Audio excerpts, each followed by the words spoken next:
All right. You guys get my text message about the two-sentence horror stories? Yes. All right. Ben, you're chuckling. Why don't you go ahead and start with yours? So Uh-oh. I couldn't. This is hard for me in particular because I don't have emotions. So, so this Good way to is start. difficult for me. So I didn't want to find one that would be something that would not something that should not be said on YouTube or something because you're asking for two-sentence horror stuff. Almost everything that I saw like in top lists was stuff that related to things that you probably don't want on your YouTube channel. Reddit is a I'm dark place. severely Yeah, it is. interested, though. You gave me 30 minutes heads up on something, so I went to Reddit, two-sentence horror stories, r/slash two-sentence horror stories, looked at the top stories, and they're all bad. Oh. They're all really bad. Well, I think... do you want me to start? Because I have one that I think is like a... yeah, I'm going to start. I have one that I think is relatively tame. Okay, go ahead. It's totally fine, but it took me almost the full 30 minutes to find. I'm sorry. Go ahead. Go right ahead. All right, so mine is everyone feels safe when they double check that the door is locked. They never seem to consider that it might not have been them that locked it. Oh, I like it.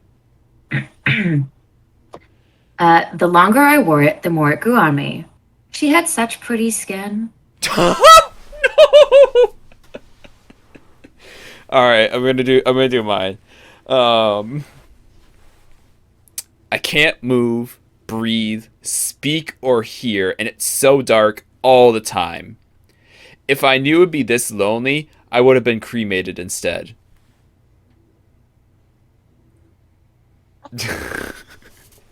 All right, go ahead, Marybeth. Mine's not as well thought out though. It's a childhood. It's a not childhood ghost story. Sleepover ghost story.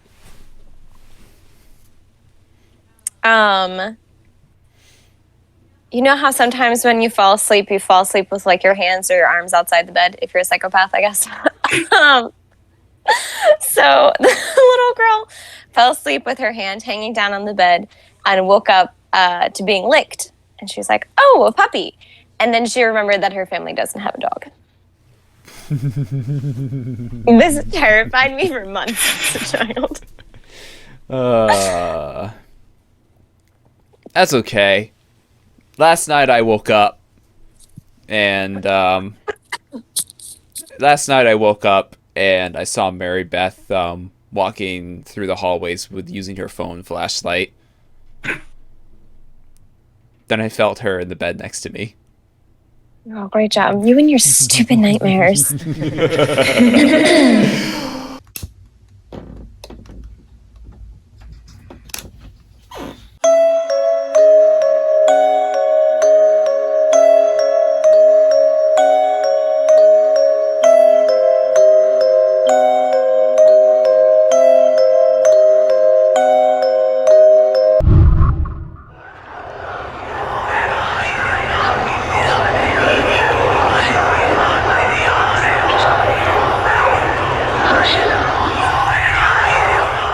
What is up, adventurers? Welcome to Nope November, and welcome to Dungeons and Dragons and Discussions. Joining us tonight is friends Ben and Reported, as well as my wife, as she demanded that I introduce her as that, Marybeth. Not just a friend. She keeps yelling at me because I keep saying, join us tonight is friends such and such, and Marybeth. And Ben always calls out, is she just a friend now? Anyways, thank you everyone for joining me. How are we doing tonight? Doing good. Doing great.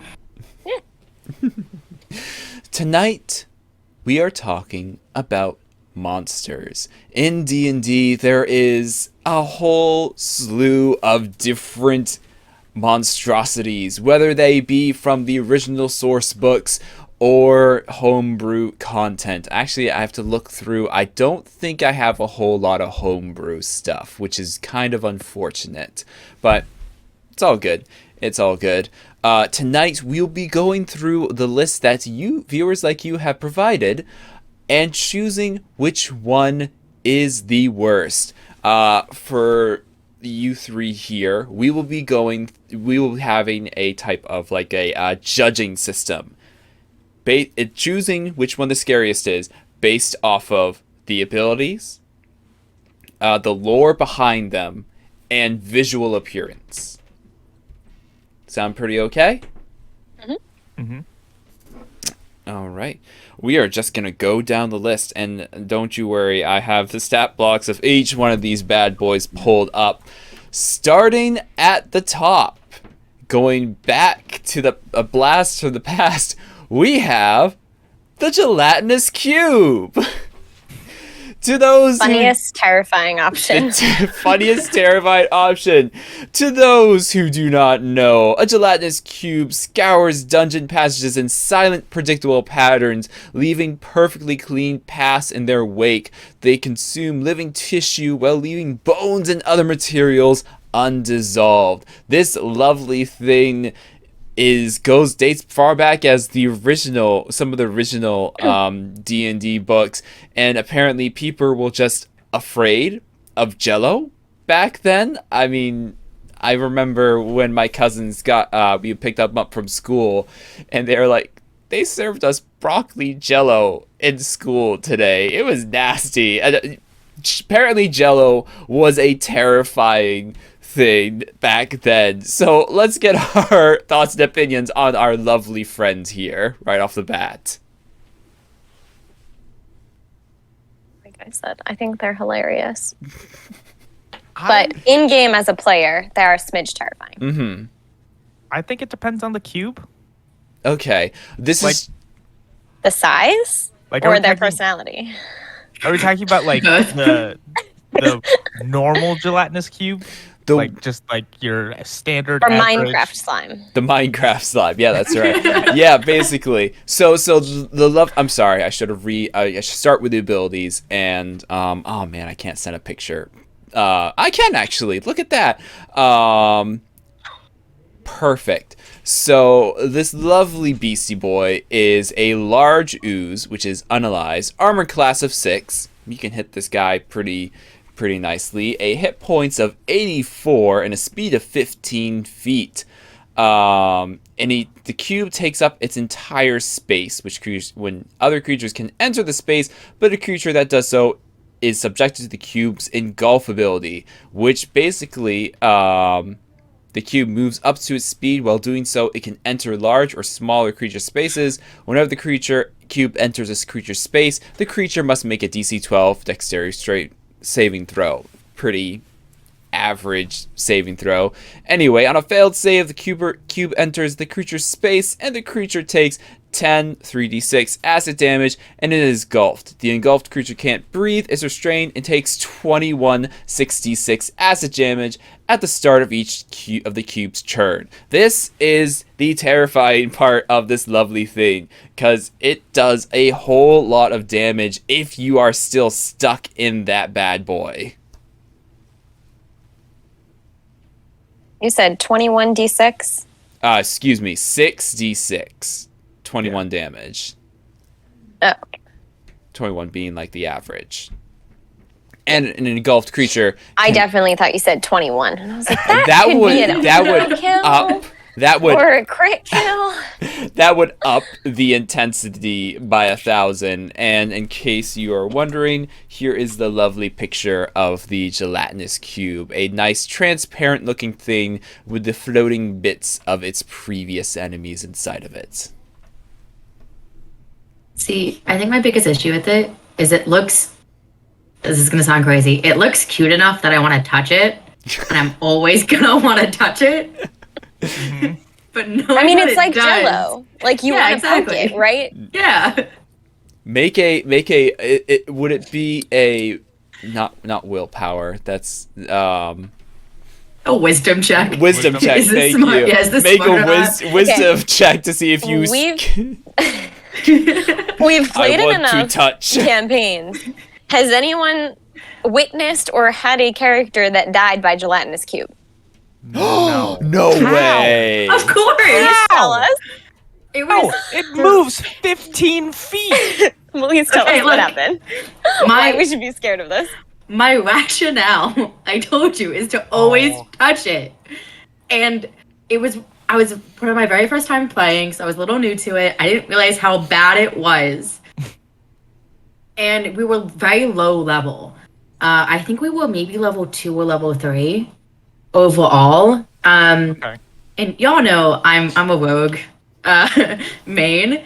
And so I was just like, I'll just run into it. I'll dash into it. This and then isn't- I'll dash it. Like, This I isn't. don't back want out. to. This isn't That's the impressive. rogue. This isn't your rogue, right? The rogue that I met first time. No. Oh. No. She just said it died in a gelatinous It cube. died. Hey, we left. We This don't is know what before- happened to her when we. This is before that. Okay, This good. is the same DM, but a character before. Oh. Yeah. And I ran into it, and then I couldn't get out of it. I kept like failing my saves. Nice. And so I just watched my very low level rogue just perish inside of it, all because I had the deep urge to see if I could run through Run it. through it. Because it was Jello, and I wanted to see if it would leave a hole. It looked cute.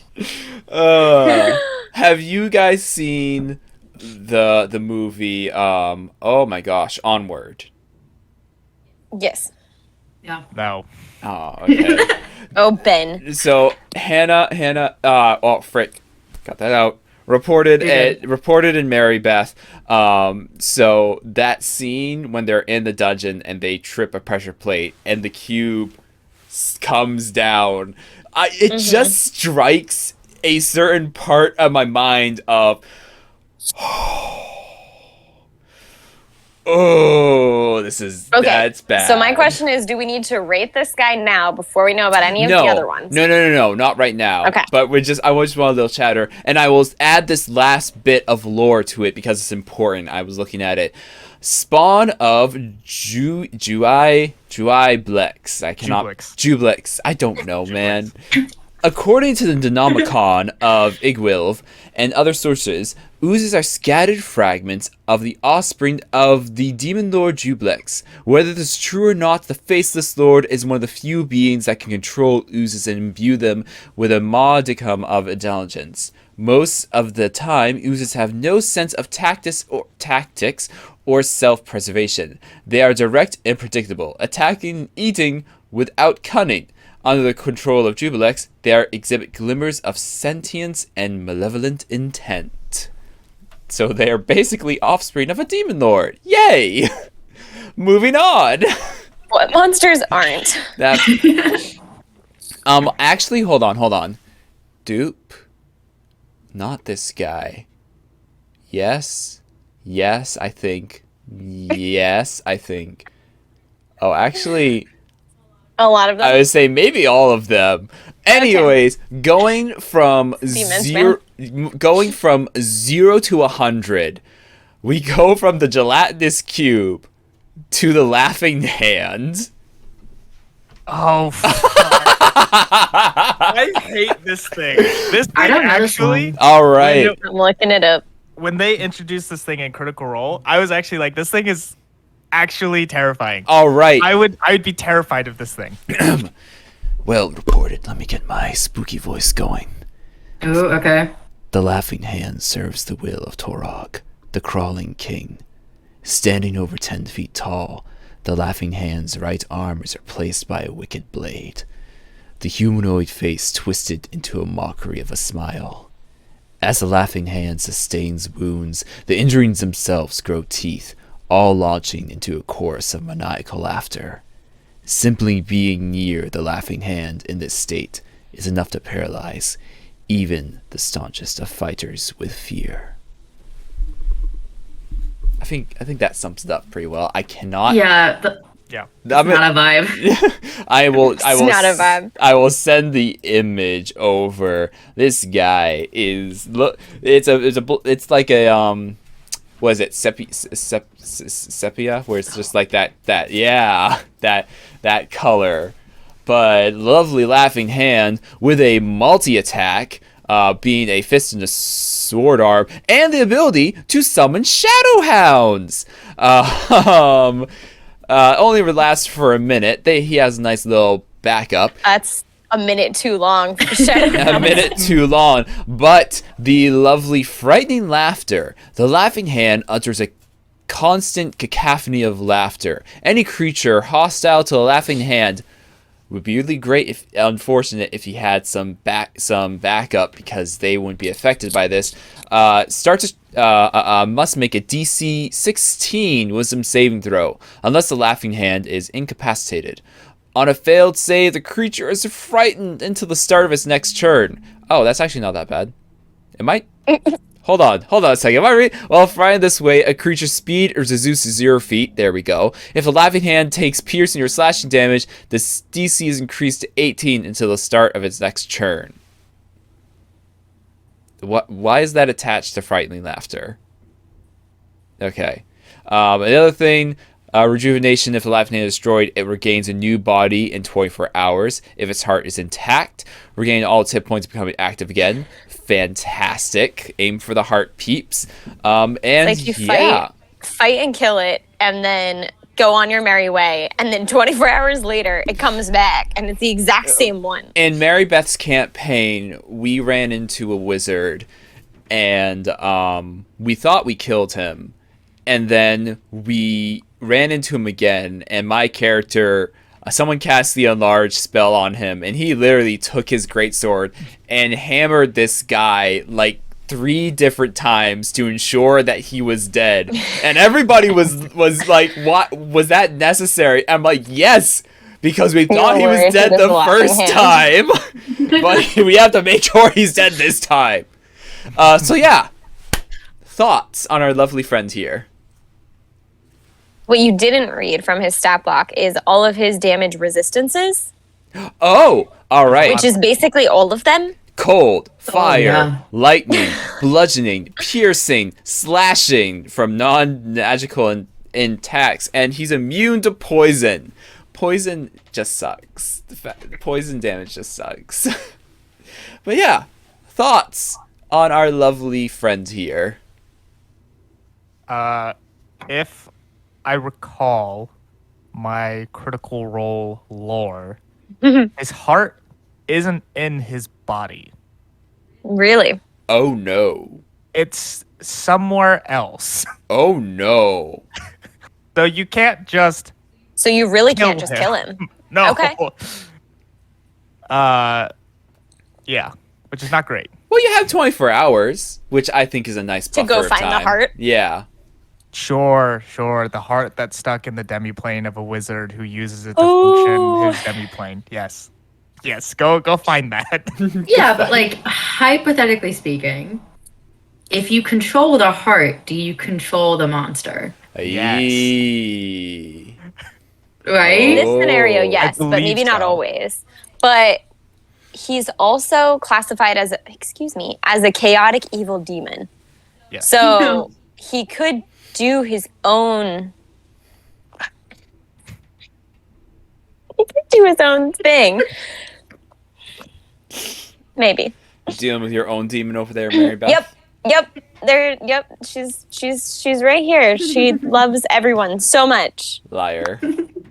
And also when you were talking about its frightening laughter, and you were wondering why it mentions when it takes piercing or slashing damage that the DC increases, it's because when you slash into it, a mouth comes out of the wound that you create, Yes. creating more laughter. Lovely. It seems like the creature itself is potentially killable if your entire party is not. If your entire party is wise, might be able to do it. But the fact that it will regenerate is the upsetting part. So if it has a vendetta against your party, which is up to DM, you could fight this thing every session, and somebody will probably die at some point. Oh yeah. It's 230 HP is a lot to handle when it's got damage resistances, even if you're a higher level, doing 20 or 30 hit Fireball. points a turn. Fireball. Yeah, but you also can't outrun it because it's 40 feet of movement speed. Oh. So, you might fireball it, but the next turn it's coming after you. Good luck outrunning it. I'm looking real quick. I'm really not a fan. Hold monster. and of course I'm not supposed to put too much say into this.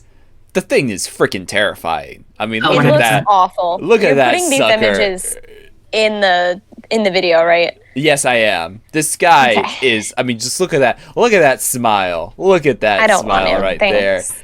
All right, not taking a step too far back. Maybe going down to like an 80.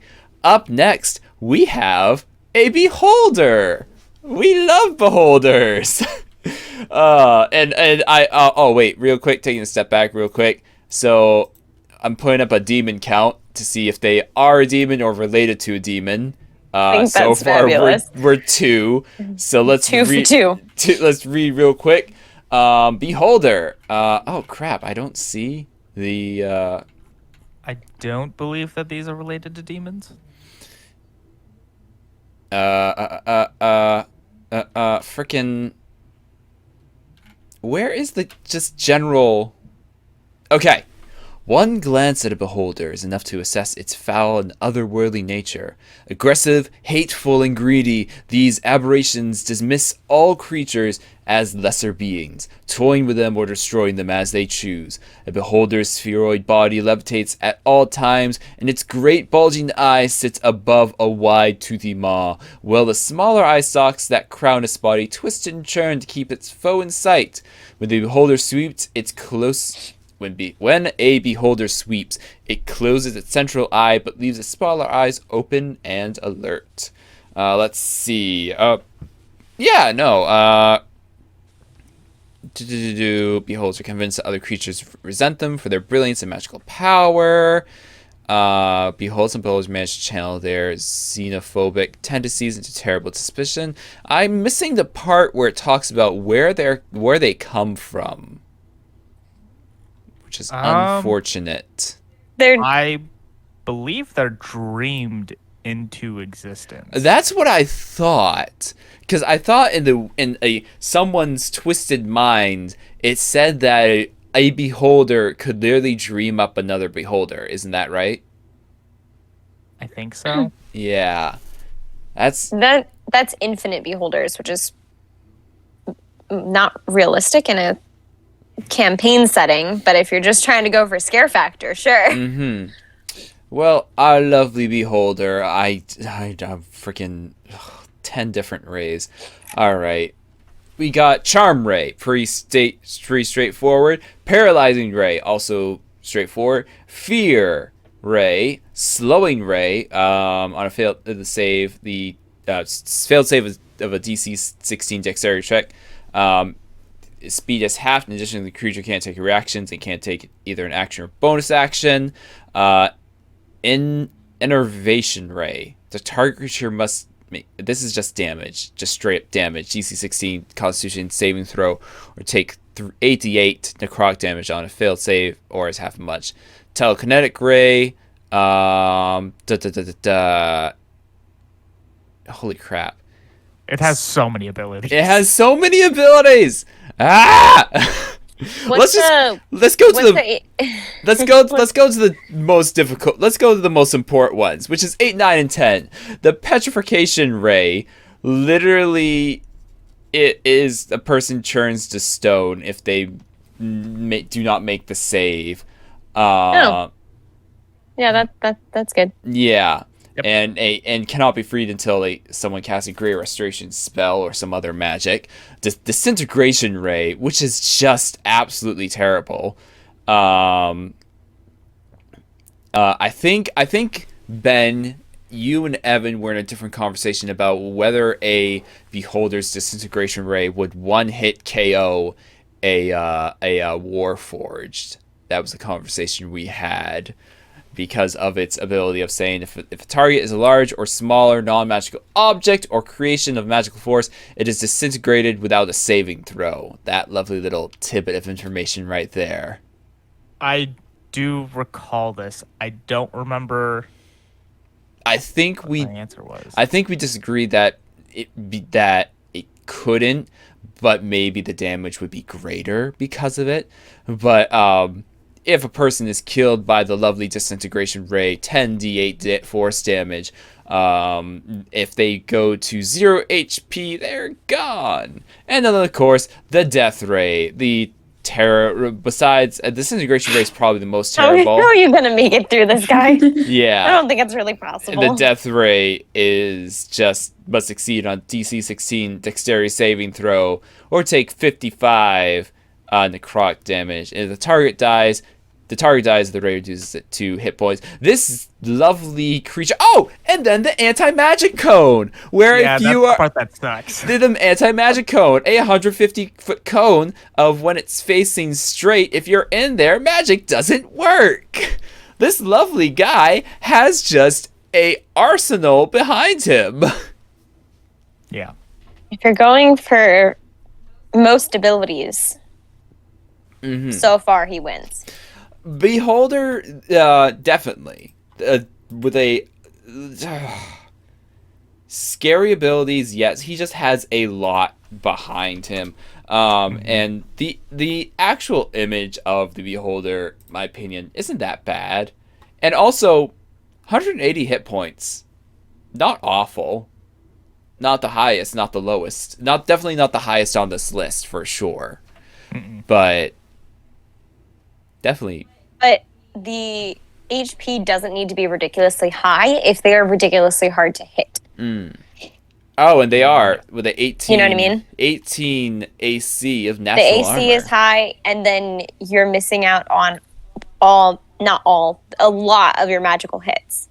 Yep. So it's not necessarily resistant like the last one we talked about is, but it's preventing you from using most of our abilities are magic unless you're truly not using any. That is true. And doesn't it have flying? So technically it could be above us where like we would have to use range. It does have flying, but it's only 20 feet movement. And I think it technically is hover. Which I don't can know you what explain? the rules on that are. Yeah. I don't think it like The rules between hover and fly. I don't think it can fly like straight up into the air. I think it just kind of exists like a couple Exists feet there? off the ground. Okay. Okay. The hover tag. That's how I've been playing my fairy character. She just hovers. The hover tag indicates that if a creature is knocked prone, has its movement restricted, or is otherwise reduced to 0 movement, it does not fall to gravity, but hovers. So, yeah, it still flies, unfortunately. Oh, I see. But if it's like, if someone tries to, like, knock it prone, which this lovely guy is immune to, he just kind of floats there. That's a little. Which that's a couple. again brings up the fact that like it will be range attacks only then, right? Better hope you have a ranger, or more accurately, a fighter with a bow. Yeah. Yeah. But it doesn't have any other conditioned immunities or resistances I besides. don't think it needs to. Yeah, just being prone. Yeah.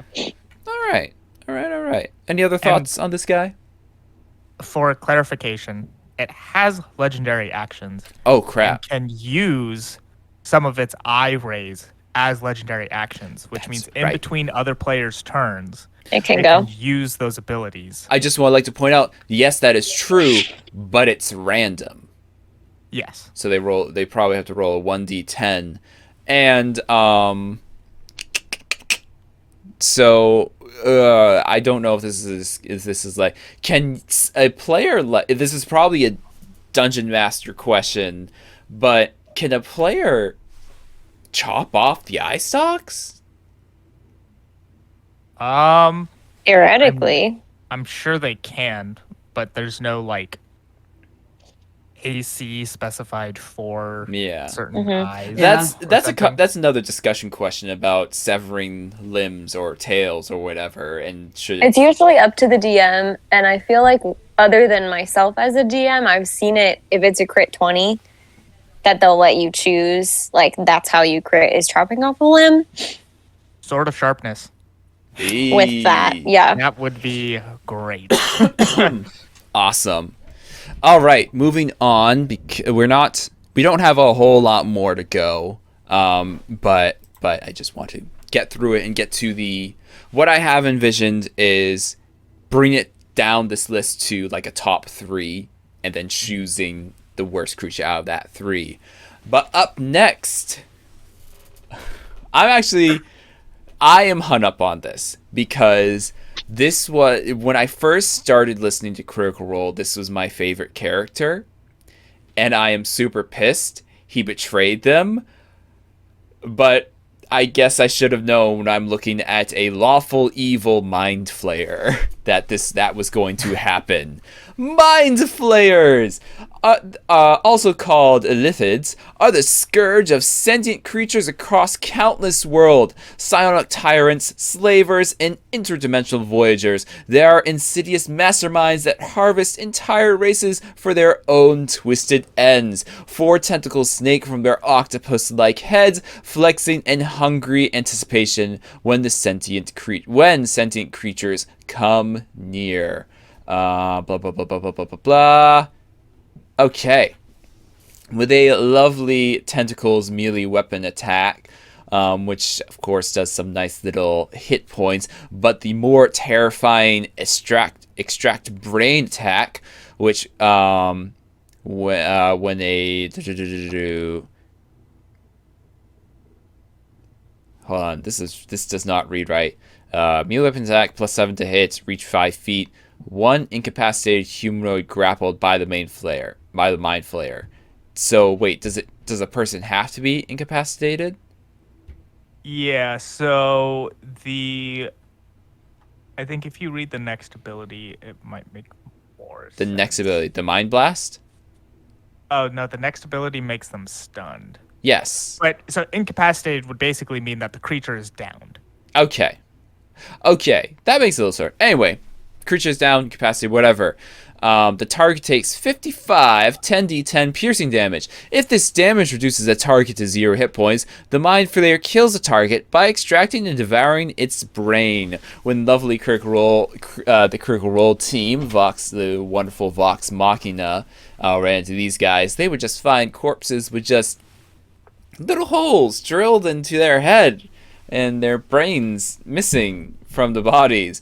A couple other abilities being the Mind Blast, which is a 60-foot cone, and each creature in the cone must make an intelligence saving throw or take 4d8 plus 4 psychic damage and be stunned for a minute. Lovely. They can make that saving throw, of course. It is innate spellcasting of psionics backing it, and lovely magical resistance, which again another lovely creature that would spell doom for magic casters. Other than that, 71 hit points, a 15 armor class, medium size. He's just mad powerful wizard guy just chilling, wanting to eat some lovely brains. Definitely has lower HP than the last 2 we talked about. Oh yeah. Significantly. Which if we're talking about ease of killing versus scariness factor plays in. Oh, I'd take a mind flayer over a beholder any day. I agree, actually. Any day. And if we're going off of looks, I mean, it looks kind of friendly. He looks kind of friendly. Heck, no. He's just like... Okay, he reminds me a little bit of Megamind. Yeah, that's probably why. Okay. It's like, I have not had my coffee yet. What is it? Prattle on with your questions. Maybe he's just having a bad day, and he just needs someone to talk to, like a friend. I haven't had my daily brain, so excuse me if I'm a little crabby today. I think that was if we're taking it back to Critical Role, which is probably where we all know them from, was Matt Mercer's winning side to using this kind of NPC was having him be part of the group for a little while to like win over the trust of the team instead of just here fight a mind flayer and see him later. I mean, they did have to, and in all fairness, I think at some point he didn't like actually straight up tell them, when I join the hive mind again, I will kill you guys. I will kill you. Yeah. I mean, I feel like he like I'm straight pretty sure up that said happened. that. Yeah. And that's on the naivety of the players for letting him stay alive. Like, that's on them. It was from a DM's perspective, it's a fun way to bring an extra NPC in. Look, he was just having a bad day. We've all had those days. Yep. I mean, Definitely. when they found him, he was excommunicated from the hive mind. He was hiding in a tunnel, just eating people that fell into the lake and that wasn't consumed by the squid monster, which they never came back to. And he was wearing a tinfoil hat. A tinfoil hat. It's some metal hat. I can't remember. Okay. It blocks So psionic we're not abilities. scared of mind flayers. I think that is the general consensus of this right now. We're not scared of them. They are just okay. My opinion, they are overglorified zombies with their lovely taste for brains. I will just say that. Zombies that can cast. They have an attitude that I don't think we super mentioned of like intense superiority that they think they're better than everyone and everything. Here we go. Which makes them unbearable to be around. Commanders, mind flayers. Oh wait, hold on, that's not the right thing. You already read that part. No, I didn't. Mind flayers possess psionic powers that enable them to control the minds of creatures such as troglodytes, grimlocks. I first try. I'm not going to say quaggoths and ogres. Illithids prefer to communicate via telepathy and use their telepathy when issuing commands to their thralls. When a Illithid meets strong resistance, it avoids initial combat as it orders its thralls to attack. So straight up, this guy's stuck up. Is like, this fight is beneath me. Go fight for me, slaves. Yeah, he's a squid that's a high elf. He's a high elf squid. Yeah. That's what he is, right? Yeah. He's a high I'm elf writing squid. down in my notes, Megamind / High Elf Squid when we Great, come back to it.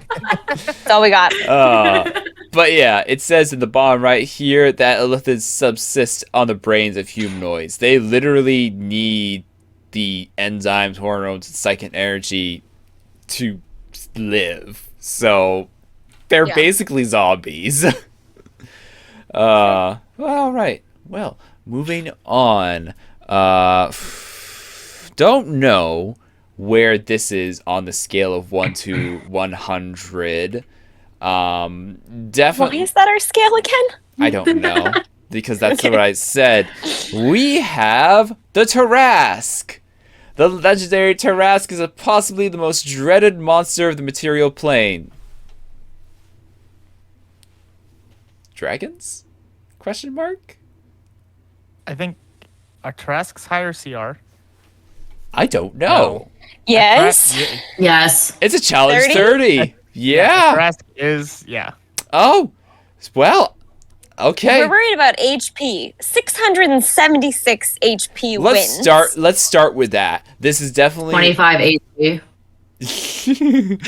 This is definitely 25 AC. That's right. This is definitely the meatiest and the buffest monster on the list here.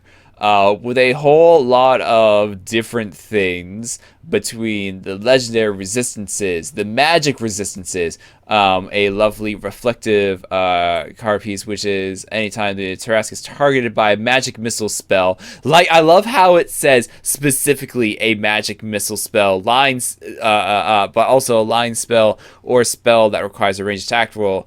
Roll a d6, 1 to 5, the Tarrasque is unaffected. On a 6, the Tarrasque is unaffected, and the effect is reflected back at the caster. So literally, magic spells...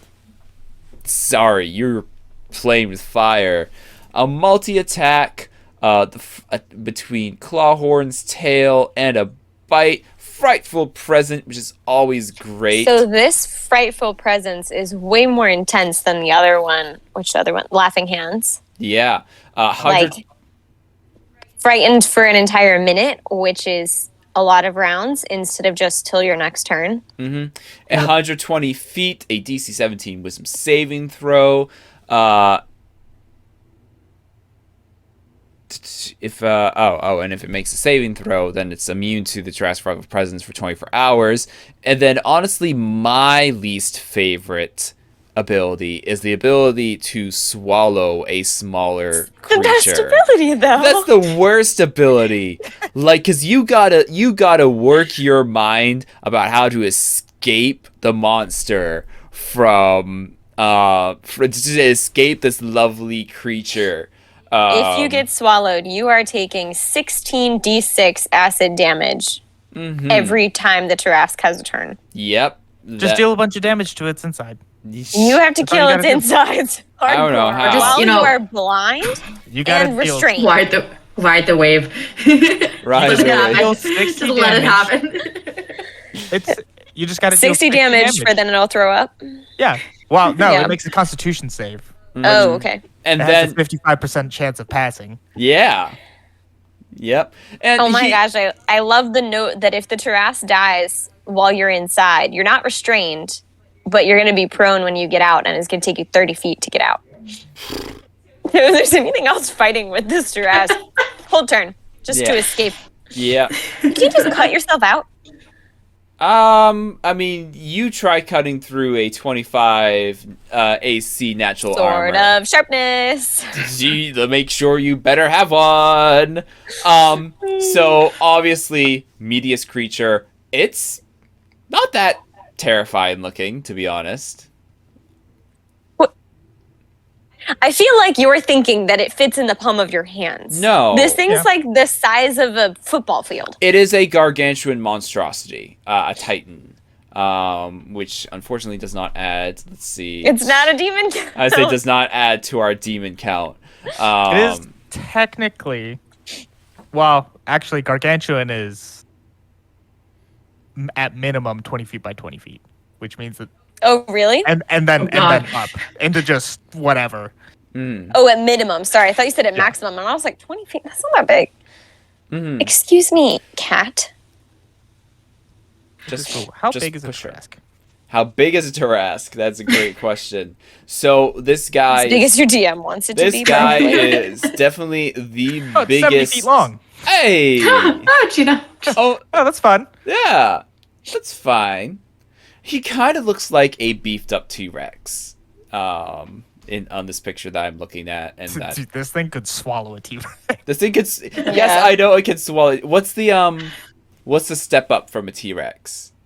A bigger T-Rex? I think a T-Rex I don't think is we the know our biggest dinosaurs. beast creature that exists. No. There's a step up above it. It was in what's the upgraded T-Rex? Are you really Googling upgraded T-Rex? Dragon? Upgraded Like, what do you want?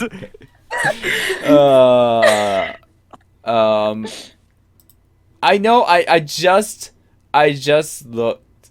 A Traxigor? Is that what you're thinking of? I mean, that's a... No, never mind. Maybe I want to say. I'm not gonna be able to find I don't it. know if we read the damage immunities and condition immunities. There's a lot of them. There's a lot of them. Yep. Conditioned immunities. Immunities. It's not immune. Yeah, this isn't Immune, resistance. It's not immunities. resistant. fire, poison, bludgeoning, piercing, and slashing from non-magical attacks. You better hope to have some lovely paladins. Oh, that looks Oh, I a little appreciate bit, the size next to people. Yeah, Yeah. that's helpful. that's a little That- better. Terrifying, but helpful. Yeah, The best part is that it also goes fast because it's 40 feet of movement. that is terrifying. So it's thick.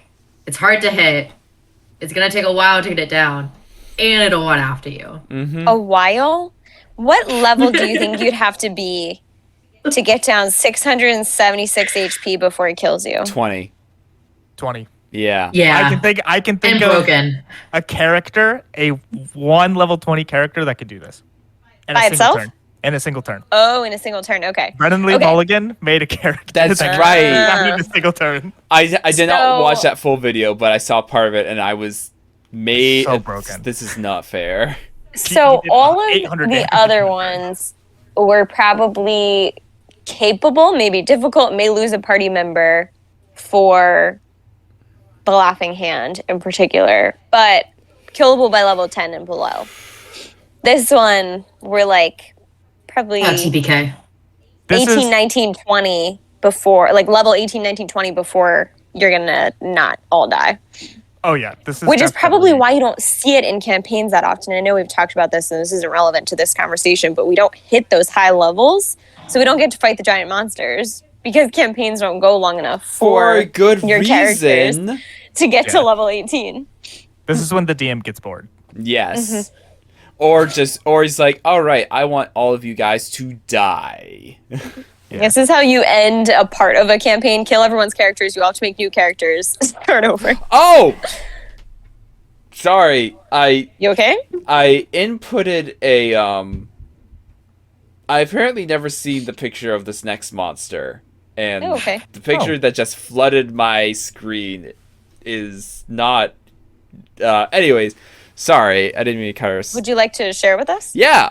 I guess the- that's a segue. That's I'm sorry. I just clicked because I was looking at my list and I'm like, oh, I haven't heard of this before, and I typed it in. And I just opened up a different link and to the description of the monster, and I haven't actually opened up the link itself.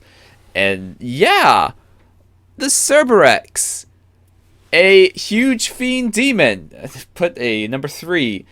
Thought to be old as the abyss itself, Cerberuses haunt remote parts of that plane, where they use their vile abilities to create new horrors, and they seek ancient lore.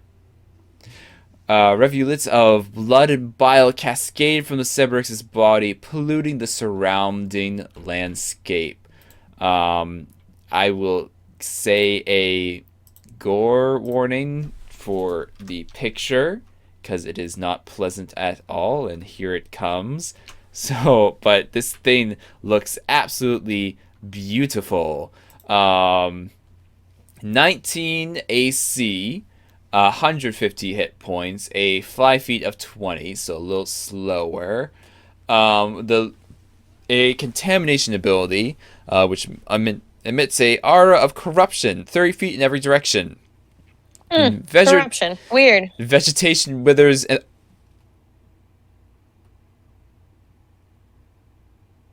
is that what was killing the dimension, Marybeth? You do not get to talk about my campaign right now. Focus. That's kind of The important. answer is no. Oh, okay. Anyways, vegetation withers in the aura, and the ground in the aura is difficult terrain for other creatures. Any creatures that start to turn the aura must succeed on a DC 20 Constitution saving throw or take 14 4d6 poison damage. Oh, that's actually not awful. A creature that succeeds on a save is immune to the Cerberus contamination ability for 24 hours. A multi-tack of chains and a bite. Oh no, and it uses a squirt bile, which is just a projectile vomiting at a creature.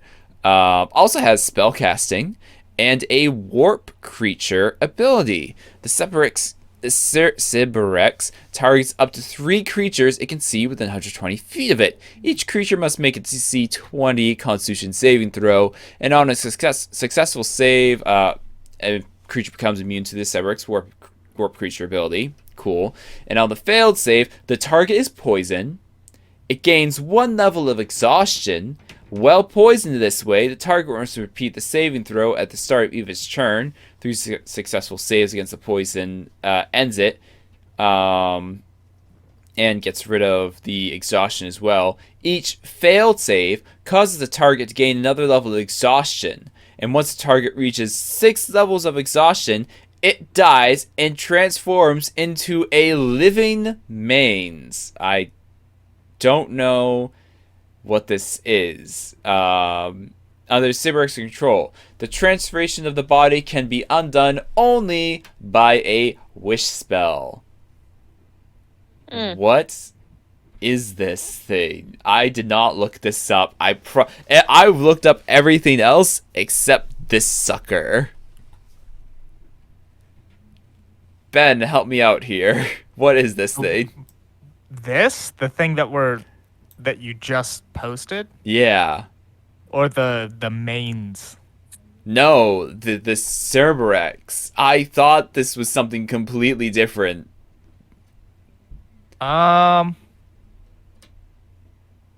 I think that it's. I mean, if I had to take a guess, it's probably related to Jubilix in some way, which is basically like the demon that creates slimes, except this is some flesh version of that. Hmm. They're from the If I had to abyss. guess. Yeah. Say from the abyss. It also yeah. says. There's a lot of stuff about demons. They're very demon-esque. Mhm. Demon-esque. Can you find another place to take a bath? Yeah. Oh, and it also says the Banes, you have like this flesh warping thing. You roll a D100, it does different The things. flesh warping is very intense. The And there are a lot of different effects, from like your hair and eyes becoming a different color to you growing a second head. The target becomes thin and skeletal. Target swells, tripling its weight. Target eyes turn black and gains dark vision. That's not bad. Arms and legs switch places, preventing the target from moving unless it crawls. The target eyes push out of its head at the end of its stalks. Yeah. This is I The don't target's like this ears one. become You know, I don't like- giving it a flying speed of like it. 5 feet. I think this wins for chaotic. Yeah. I think this thing wins for freaking being absolutely terrifying looking. I mean, Hey, I mean, The, some of the these gruesome. yeah, some of these abilities are not too bad. they're I'm not. not gonna lie.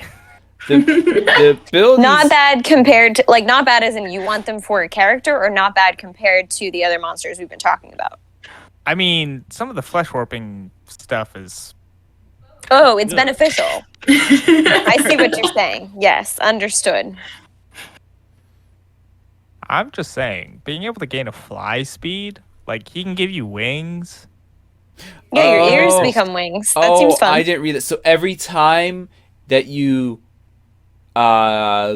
do not pass a saving throw from This the is what happens. warp creature effect, this is what happens. I did not. Oh, that is terrifying. So yeah, sure, something could be.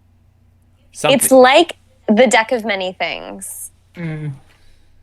Oh Sure. boy. Yeah. The odds that it's something bad outweighs the odds that it's something good. And it Because can at use the that- very least, the majority of these are weird. Oh yeah. Oh, There's maybe like 3 that are like, oh, that's fun, out of, what is this list of 12? So, or 15. I should look up these abilities. yeah. It's only 150 HP. Yeah. Only that's not that You awful. just, as It long as does doesn't have have- any minions. Mhm. Damage resistance is similar to the other ones, from not basically resistant from damage that's not magical, Cool. and it is also immune to being poisoned. That was another one too. Yeah, but Full telepathy, man, it's gonna freak you out. Yeah. Hmm? That's the only. It speaks all languages, Oh, so it and- uses yeah, telepathy. awesome. Cool. It's also got legendary resistances and actions. It's pretty intense. All right. But as Ben said, only 150 HP. Not too bad. All right. Any other thoughts on this lovely? Yeah, until you're like falling on the floor because that's what happens to you. Switched your You arms can't and do legs. anything else. Yeah. It's not too bad. It's not too bad. That's bad at all. I'm trying to. Still rather I'm still. fight this than a beholder. Yeah, I'm Okay. trying to All right. find. I'm trying to find where it says that you can get out of the flesh warping part. I can't find anything. You have to use I a don't witch think spell. you can. Yeah, It's a wish spell. That's the Yeah. only way to change it back. which is absolutely terrible. Yeah, the last sentence under warp creature is the transformation of the body can be undone only by a wish spell. Cool. All right. Well, this lovely thing. Moving on then. Definitely toning it back a lot. This strikes true with me because of one of the things that I don't like. The next monster is a doppelganger. Doppelgangers are devious shapeshifters that take on the appearance of other humanoids, throwing off pursuit or luring victims to their doom with misdirection and disguise. Being a very thin, not beefy boy of armor class of 14, hit points of 52, yes, a multi-attack, and also, yes, a read thoughts ability. The most terrifying part of this lovely guy is the shape-changing ability, being able to use its action to polymorph into a small or medium humanoid it has seen or back into its true form. Its statistics, other than its size, are the same in each form, and any equipment it is wearing or carrying isn't transformed. It reverts back to its true form if it dies. I think compared to all of the other things that we've been talking about in terms of like actual scariness and like fighting, obviously this one doesn't compare. But if you're talking about playing as a character and like role playing as your character, seeing another copy of yourself or using it in, hey, we thought the queen was against us and now the queen's here saying that she can help us, of kind of that trickster, like a DM being a trickster and using a doppelganger in that form. But it almost doesn't fit in the category of everything else we're talking about. Mm-hmm. I just think this is just terrifying because because of what happened in my first D&D campaign, being you don't know if the people you're talking to is just a random shopkeeper or a mimic or a doppelganger ready to come out and absolutely annihilate you. The thing is, it's not terrifying in the moment. It's terrifying after you find out and you realize that you've been, talking to someone who's completely different than what you thought you were. If you know that there is a threat of doppelgangers in the area, you are going to be absolutely terrified. You're going to be like moonbeaming every single person you come up against because, yeah. And then the issue of my character not letting one of the other characters being kidnapped and being replaced with one, and him not even realizing it until it was too late. Yeah, it's scary. I don't know what you're talking about. It's that difference between like a psychological horror and like a more like gruesome horror, right? Because I agree with you. This would be terrifying if it's like not your first time coming up against them. And, you have this mindset going in of like, you don't know who you can trust. Can you even trust your own party mates? Like that would probably get to me, and that gets like a whole psychological thing. Yeah. Going from the lovely, terrible, flesh-warping Cerberus to the more gruesome side of horror to the psychological horror, there's two different sides of the scale. And that's what this provides more than any of the other monsters, to be honest. And it really, for this one, is dependent upon how you're playing your character. Yeah. For this to be important to you or not, or terrifying to you or not. Or, as I can see you smirking over there, something that your character didn't realize in time. So it didn't terrify your character because it had already happened. She should have picked it up. way sooner. Should have picked it up way sooner. I had the chip. You were a wizard. I could have one-shotted you if I needed to, but I didn't realize. Not with the stuff I was given. You guys are lucky I didn't TPK you. Oh my gosh. All right. Well, we are closely on the list, so I want to get there. The next, I want to no, I won't lump it because for these ones I wasn't given a specific monster. I was given a type, and the first for these next two categories, and the first type is angels. And there's a couple different ones right here. There's a Battle Force Angel. There's the Death Pact Angel. There's a couple different options to choose from. And obviously because they just said angels, I couldn't choose one specifically. Yeah, thought so. I can choose one off the list right here. The one at the top. Zariel. Where is that? What? Angel that essentially decided that in order for them to continue fighting against who they needed to fight, became a demon or a devil. Here we go. You said Zariel? Yep. Perfect. Hey! She? She? Is it a she? I think so. She looks... Could be a they. It's fine. They look lovely. There we go. Yeah, look at that. Look at them. They look friendly. All right. Yeah, we'll go with this guy. Once a mighty... That's definitely what the person who posted it meant. Once a mighty angel charged with watching the tides of the blood boil, Zariel succumbed to the corrupting influence of the 9 hells and fell from grace. Oh, Lucifer. Asmodeus?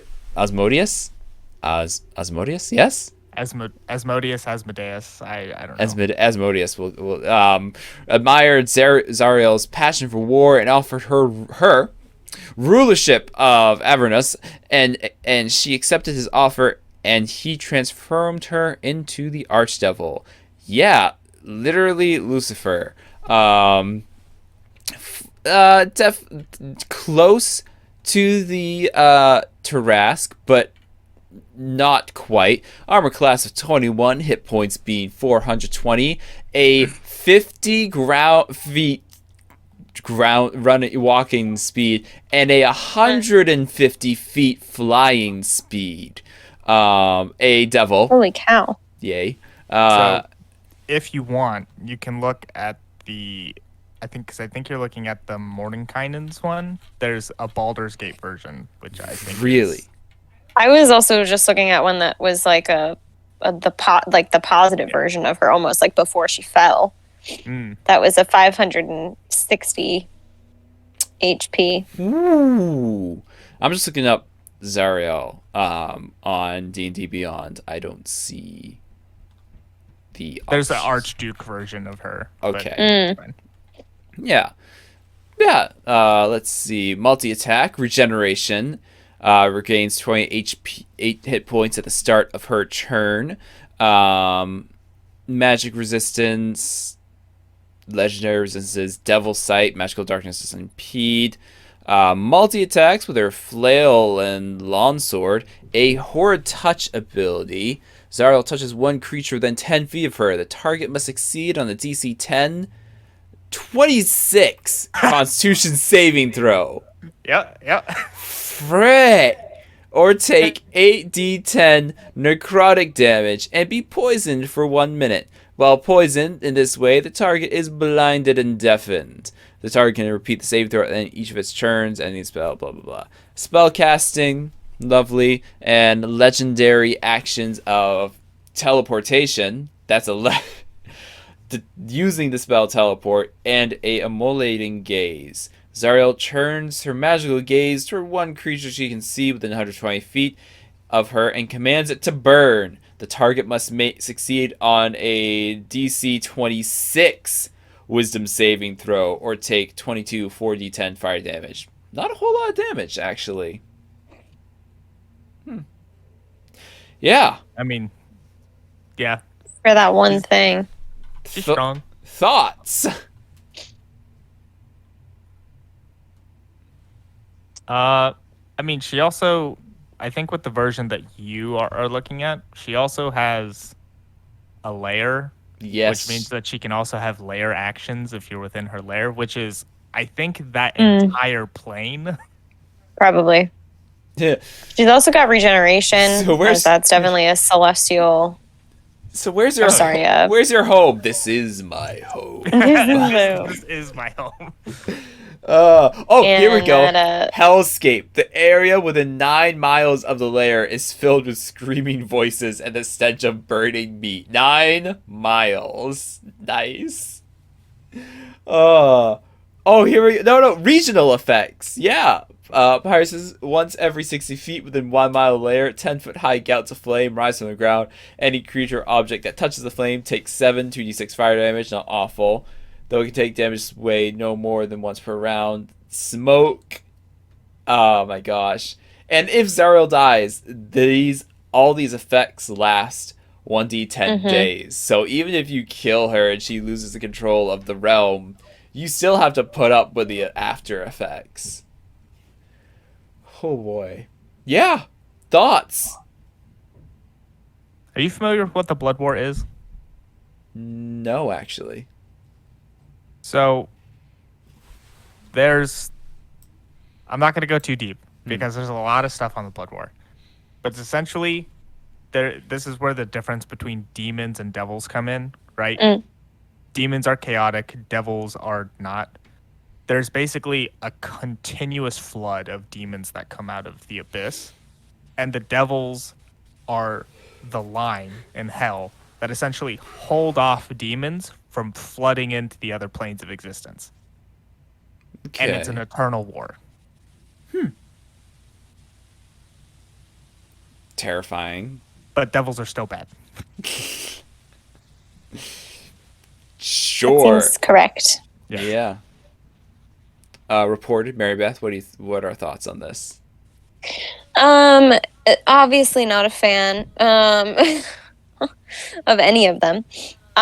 This is the first one that we've seen with regeneration abilities, in addition to that super high HP. Mm-hmm. And the anything with saves over a reasonable amount kind of is terrifying. So I'm definitely not a fan. Like, this one is pretty close to the top of the list for me just because of those things. Okay. And then that doesn't even include the realm, like if you're Yeah. in her realm. So What are we thinking, Reported? I'm thinking that if I ever played Magic, I would just want to disappear and get as far away as possible. So Well, yes, Yeah. let's step. What I want to know, what would current Batia do if she came up Right. against this lovely Right. thing? Are you sure? I feel like current Batia would be like, all right, it's on. Draws their weapons and go full on charging. You're dead. You're an abomination. no, she would probably still pray because that's still her thing.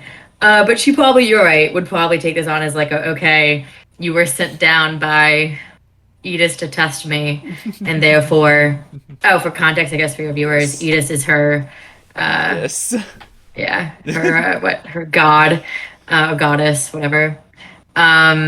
So yeah, she would probably like, all right, you're sent here to test me, bring it on. Bring it on. Yeah, I figured. Only one will survive, There can only be and it one. probably won't be her. How many times I go down in combat? Roll him with his fire magic, and she's literally resistant to fire and cold damage. Oh my gosh. Oh, wait, what's this interesting? So weapons that she are resistant to bludgeoning, piercing, and slashing from non-magic attacks, and weapons that are not silvered, which is actually the first time I think we've seen that in one of these monsters. Yeah. Yeah. Werewolf, I guess. All right. Yeah. Moving on to the next group, because that is what it is. The star spawns were suggested as one of the worst monsters, and I got a small list. I'm not sure which one to choose from. I'm gonna once again choose maybe the top. It doesn't seem to be looking that terrible. Oh no, it is that terrible. This is a lesser star spawn emissary. A star spawn emissary's lesser form allows it to appear as any creature. Cool. Emissaries have no misplaced pride and just as readily appear as people, animals, or other creatures. The more unassuming, the better. Should it reveal its true form, an emissary appears as a roughly bipedal mass of agitated organs, self-cannibalizing alien orifices, and appendages suggested of forms it has previously assumed. I am sorry, people. I do not have a picture. I'm not going to be searching for a picture. Anyways, AC, this is the lesser form, mind you. AC of 19, 240 hit points, a speed of 40 feet on the ground, and 40 feet on the ground, 40 feet flying. It has a rejuvenation. When the emissary drops to 0 hit points, its body melts away. A greater star spawn emissary immediately appears in the unoccupied space within 60 feet of where the lesser emissary disappeared. Oh, it upgrades it when it dies. Thank you for doing the searching. I You're welcome. didn't need that. I I'm gonna really have nightmares. I'm straight up gonna have nightmares. Oh man. That's the image of the greater one, so it doesn't get any worse than that. Yikes. Great. jump on her. It just gets better, right? Yeah. Legendary resistances, of course. Unusual nature, being that it doesn't require air, food, or drink, or sleep. A multi-tack of a lashing maw, and a psychic orb, a ranged attack, and then the chain shape, which lets it polymorph into a small medium creature of its Can choice. you imagine? Do you think that it's something completely different and then it turns into that? Yeah. Oh god, like if you had a pet or something, Mm-hmm. and so like you were just like from Harry Yeah. Potter, like it's the rat. Mm-hmm. Oh god, I would have nightmares. It's like my dog or something, and then that thing is just No. gonna show up. I want to quickly look. Okay. I want to quickly look at the greater. It's like the cat from Avengers. Here we go. Yeah. The greater star spawn does have that same exact picture. Thank you, Ben. It's a flirkin, by the way. It's a flirkin. Thank you. Not too much meteor. I should have put the flirkin on this list. The additional thing that the greater star spawn emissary has is an unearthly bile, which emissary expels bile that splashes all creatures in a 30-foot radius sphere centered on one point within 120 feet of the emissary. Each creature in the freaking area must make a DC 23 dexterity saving throw or take 55 10d10 acid damage. And on a failed save, or sorry, for each creature that fails a saving throw, a gibbering mouther appears in an unoccupied space on the surface that can support it within 30 feet of that creature. The gibbering mouthers acts right after the emissary on the same initiative count, gaining a +7 bonus to their attack and damage rolls. Great. So this sucker is scary and spawns other scary suckers. Nice. I'm curious, what's the CR on this one? The greater is a challenge of 21. Okay. Yeah. Off record, Josh is the one that suggested the star spawns. Of course he is. Of course. Yeah, I can see that. Why are we not surprised? Okay, so I was working on the list while we were talking about everything, taking down our immediate thoughts and opinions. And I feel like we can all probably agree on our bottom ones. The top ones we might have differing opinions on, though. I think our darling gelatinous cube gets to sit at the bottom. No. Such a Partly shame. because Ho- it is easy to avoid. It does not Yeah. hurt you unless you touch it. Wait, I'm sorry. Sorry. Hold on. Just saying. There is one other monster on the list. Oh, Ooh. my bad. I thought we were done. No, I'm sorry. No. This is more of a joke, but someone Oh, okay. suggested it, and I had to throw this on here. The other, I'll say this, the most destructive, the most chaotic, and the most terrible monster is your other party members. Yes. Someone, 100%. the most terrible. Actually, I will take this off the list, but if this was an actual official choice, this would be at the top. Nothing hurts yeah. more than the lovely barbarian or paladin heading into the fray, and the wizard is like, "No, I got this fireball!" and just blows them up or Next, some everyone. other spell. Or, you know, when you have party members who keep insisting on summoning demons, who then summon other demons. You know? Or you have party members who don't go along with the interrogation and let their friends get killed. It happens. It happens. Viewers, if you've never played D&D They Beyond, shouldn't be watching this video if they if haven't you've played never D&D, played baby. D&D and for some reason you stumbled upon this video, you need to go play D so you can face the full wrath of other party members and the true pains that they bring.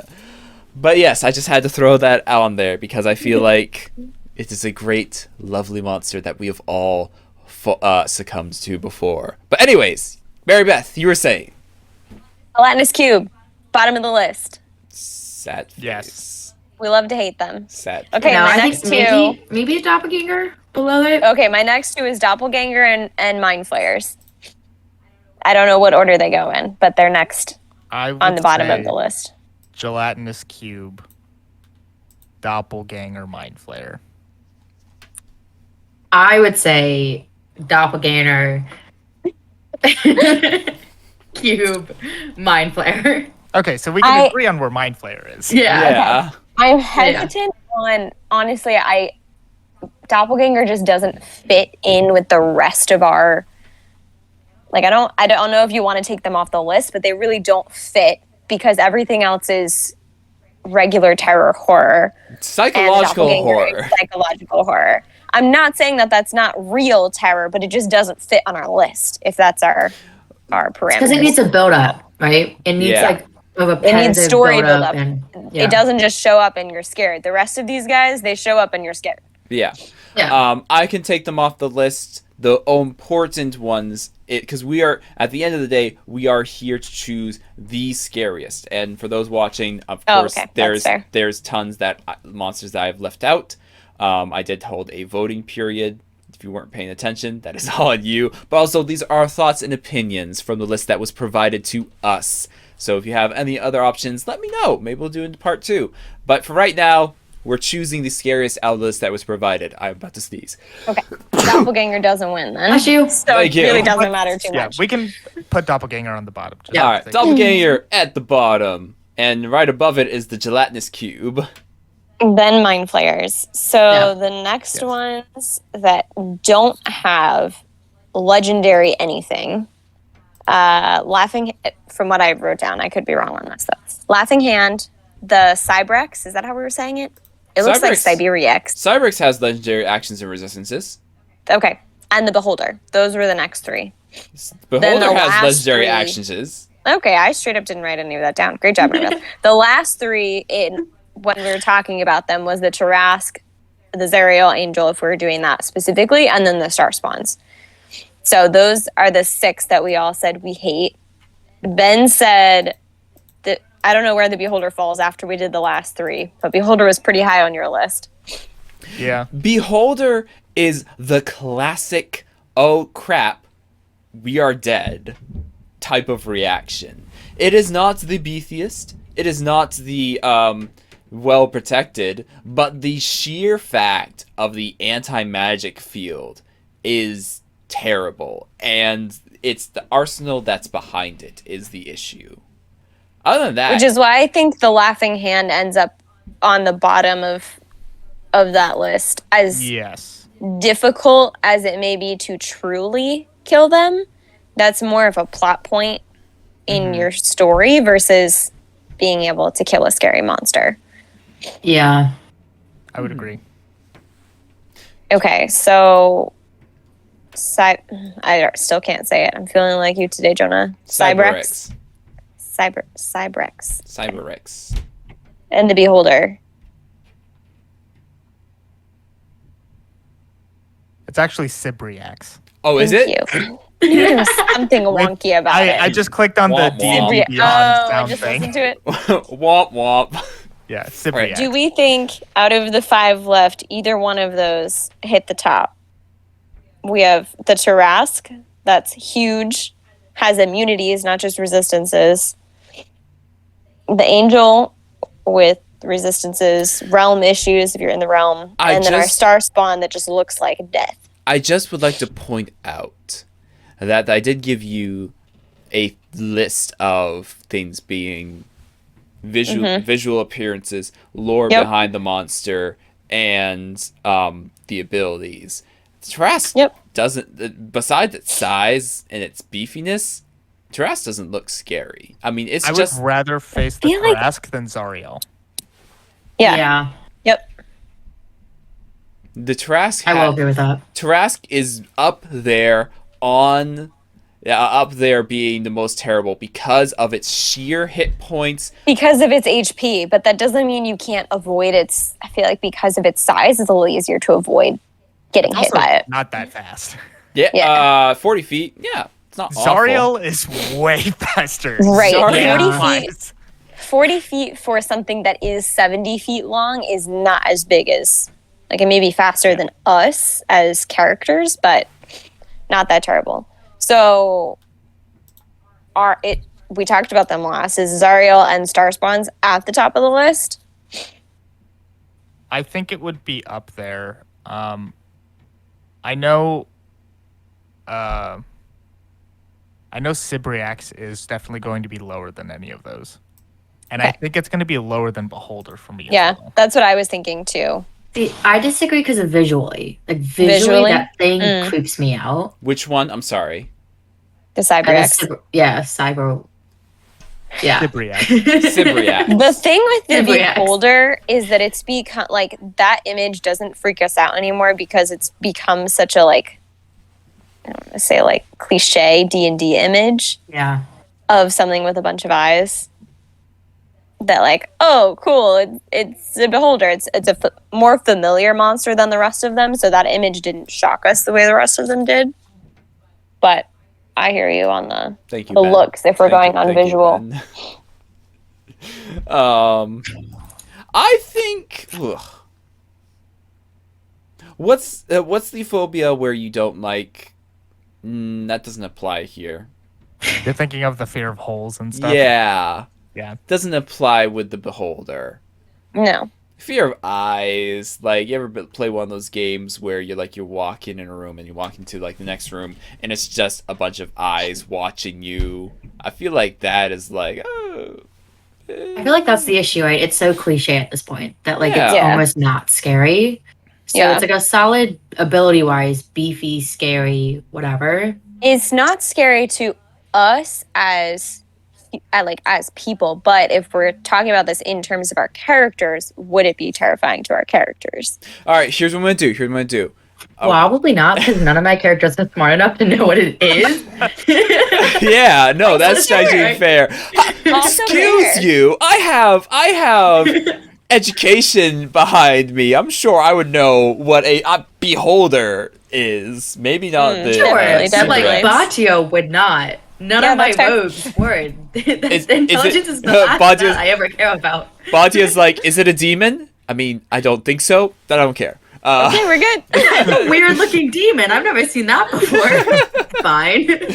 Alright. Other We may hand, not be able to decide where they go in the middle, but they go in the middle. Yeah. Where we're at the moment. So it seems like our top 2 are the last 2, the Angel and the Star Spawns.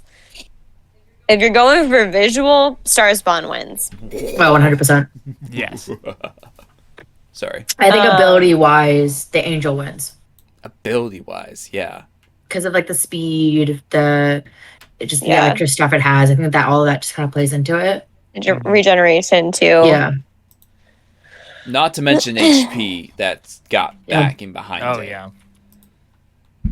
Yeah, she's This- just got so many abilities. If a smart DM who really understands the mechanics of the game were to throw this against you, I Yeah. I don't know what I would do. You Yeah, would, like 2 rounds, TPK. Yeah. you would No. need to have a setup where, okay, here's a setup where he breaks it down and be like, have some type of mage who she is a force to be reckoned with. You will not be able to defeat her on your own. And then And then you can recruit some NPCs to help you. recruit some NPCs, maybe some other actual angel creatures, maybe even a small army. Do this whole mission type of thing where you're gathering magical items or armies or whatever, and have that as the buffer. Is with what you manage to gather would increase your chances of successfully defeating her. So if our third option, if we're split between visuals and abilities, is the lore behind the creatures. Mm-hmm. And the angel is, a demon is a fallen angel with a funner lore, if you will. Hold on. May I will help because I've kind of read Zariel's. Can I read the Starspawn Emissaries little thing? Sure. Go for it. Few understand the full hungry hostility of the multiverse. Starspawn emissaries are the fingers of the alien realms, digits that tip the scales of reality toward terror.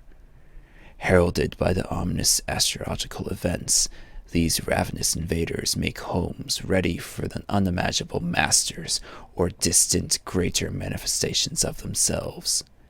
Employing their malleable forms, emissaries work to undermine the perceptions of order, trust, and reality on global scales, readying worlds for sanity-shattering revelations and cascading apocalypses. Only when truly threatened, or when their foes have lost all hope, do emissaries reveal their actual, impossible forms. I'm done. This almost brings back in the doppelganger effect of if they're not in that form on the regular, you lose the visuals. Mm-hmm. And they can take form or whatever the crap they want. Oh, wait, hold on a second. A second. I don't think the greater star spawns cannot. Why would they not be able to? They cannot because they are the upgraded of the lesser star spawns. The lesser star spawns can because they're like the scout type of deals, but the graders cannot take forms. After a long rest, a greater star spawn emissary regains its lesser form, so it can go back. So it's like basically going from Super Saiyan to Alien thing. Yeah, it's a Dark Souls boss. It's a Dark Souls boss. That's right. Man, so hold on a second. So that means, let me go back. You would have to kill a lesser followed by killing a greater. Yeah, so 241 HP and then an additional 290 HP, and it's the lessers. You at 531. Yeah, the AC goes down. I think it's still less. Yeah, the AC goes down for the greater. It gets that lovely unearthly bile thing. Some massive meteor attacks. Is the warp space. Yes, a warp space legendary reaction. It causes the ground a 20-foot square that can see within 90 feet of a turn to teeth and maws until the start of its next turn. A mind cloud, which causes people to take damage. A 23 DC wisdom saving throw. And every spell ends In addition, every spell ends on creatures and objects of the enemy's choice in that area. So it's a anti-magic thing for when it initially casts that mind cloud in that 30 feet. Yeah, it's a force to be reckoned with. How do we choose? That is up to you three. I think I'd with still it being rather face the spawn emissary. Huh? I'd still rather face the spawn emissary. See, I'm gonna disagree with it being two, almost two levels there. The amount of stuff that you would waste getting rid of the lesser, especially like if you did not know that you're about to go into a second phase boss battle, Mm-hmm. the amount of stuff that you're wasting on the lesser to then not have it for the greater.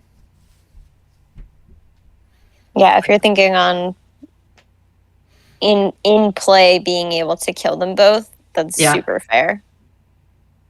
Yeah, Power Word Yeah. Kill would work on Zariel, but Power Word Kill, you would just be killing its lesser form. You'd be killing its lesser form. Don't make me go Get into... it under 100 HP first. I mean, that is true. Let me look right here. Zariel still has more HP than both forms combined and has regeneration. But I feel like you can strategize for that one a little bit, right? Because like if you're like, if I'm gonna sit down and like try to fight it, But she can also fly. See, this one can I fly never said it would be too. a good strategy. It would just be you That's could true. strategize, right? Mhm. Because you know you're facing one thing.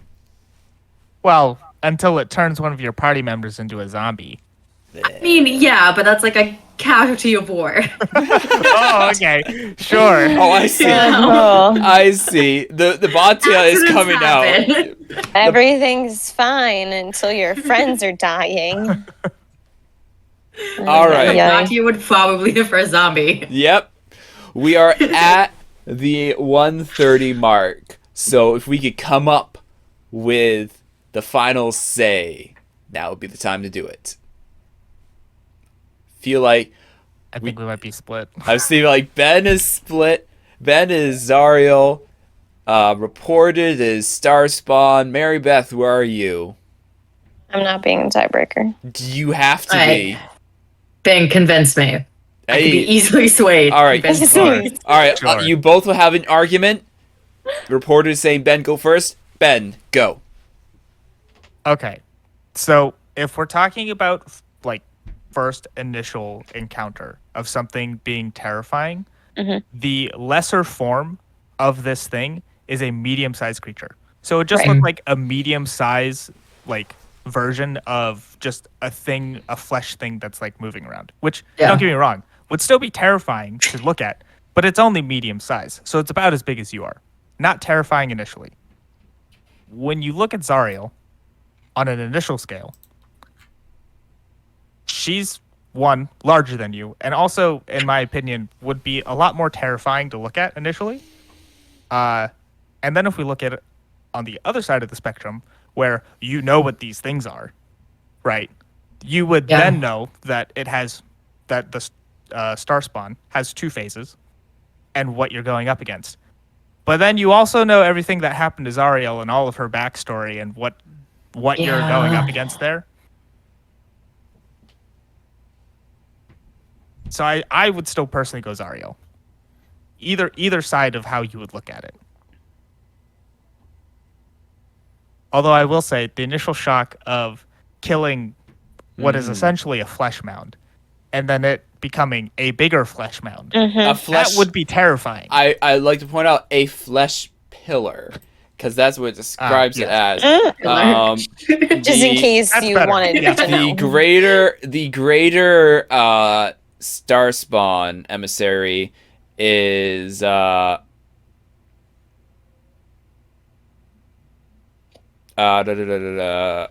I just saw it. A 25-foot pillar of violent flesh amalgamating the meat and voices of every form the emissary has ever mimicked. Holy. Huh. Yeah, so I mean, No emotions. All right. Reported. Plead your case. My issue is with this, right, is because you pretty much said it. It's the switch for me. As Yeah. soon as you get done with it, and then you make that switch into the greater, that's when I'm like, oh my god, this is going to be terrifying. Mm-hmm. Just because, like, to know like how far down you are on health, on spells, on whatever, Yeah. and then that switch happens, and you're just like, oh, one, it looks disgusting. Two, you're out of a lot of stuff, so then you're very limited in what you can do realistically. But I will agree with you.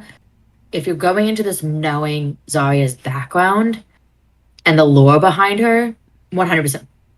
Not a competition, more scary. Mm. But it's like, do you know that lore is coming? Like, do Well, you it's already know the lore? the exact same question on the other one. If you know that it's twofold, your strategy is different. Exactly. So it's If- a matter of, does someone in your party know the lore behind the character, so that, or behind the creature, so that Yeah. you can prep for the fight? I just want to throw this out there. If I'm playing Resident Evil 2 and I'm walking and I hold on, I'll get there. And I'm walking down the things and I see the liquor, the thing just completely void of all flesh, giant brain exposed, all that jazz. That thing terrifies me. I don't need lore to look at this sucker to know that, hey, this guy looks absolutely gross. This is terrifying. Now let's jump to Resident Evil 8. And I'm in the castle, and I'm being chased by giant sexy vampire lady. I know she doesn't look like that. Hold on, I'll get there. And then you go and you find the lore of how she was created and how she is actually this terrifying creation. And it brings out the more terrifying side of it. But it's like initial reaction versus what you know. Which, if we're playing this based on how you play D&D, is going to be based on your character. It's not a decision that we could make in this moment for everyone. But I think this goes back to like the doppelganger thing, right? Mm. It Yep. requires more backstory. It requires more role play and more character development and like the RP, that kind of stuff. Yeah. Most likely for it to be scary. Mm-hmm. I think yeah. we go rogue and we put them both at top, like on top. They're tied for first because of the differences. Because one is very much so, if you know about it, it is terrifying. Whereas the other is like, if you're just hit with it cold turkey, it is terrifying. Yeah. I would not be opposed. Okay, great. That's what we're doing. Okay. Been overruled. And That's what we're ruling. Done. Alrighty then. I would not be. I just don't even let me finish the sentence. I said I would not be opposed. I would put this. This would be a great part 2, putting this out to the fandom out there. Hello, adventurers. Apparently, we have a tie between the Starspawn emissary and Zariel. Are we good with a tie? Yes. Yeah. Yeah, I guess it's up to the viewers to break the tie. That is correct. So I will be, if you guys are watching this, hopefully maybe in December when I have more free time, I'll be posting some tiebreakers. Those experience out there. I'll be asking people questions about what they think, and I will have a little video explain who the winner is. But for the moment, we have a tie between Zariel and the Starspawn emissary, both forces to be reckoned with. But it all depends on how you guys view that as. But thank you everyone for helping me out with this lovely discussion. I was not, a couple of these monsters I was not prepared for. Obviously the Starspawn and the, hold on, I gotta look at this, Seabriax. I was not prepared for the lovely image. Zariel was great. But yeah, thank you for joining me and discussing this with me. And thank you, viewers, for watching this. If you liked what you saw, don't forget to like, subscribe. Nope, November. If this is probably the last November video besides the finale, which of course you will have to come back here later today to watch, because it is the end game of all end games. A game of fear and terror, a challenge of nopes.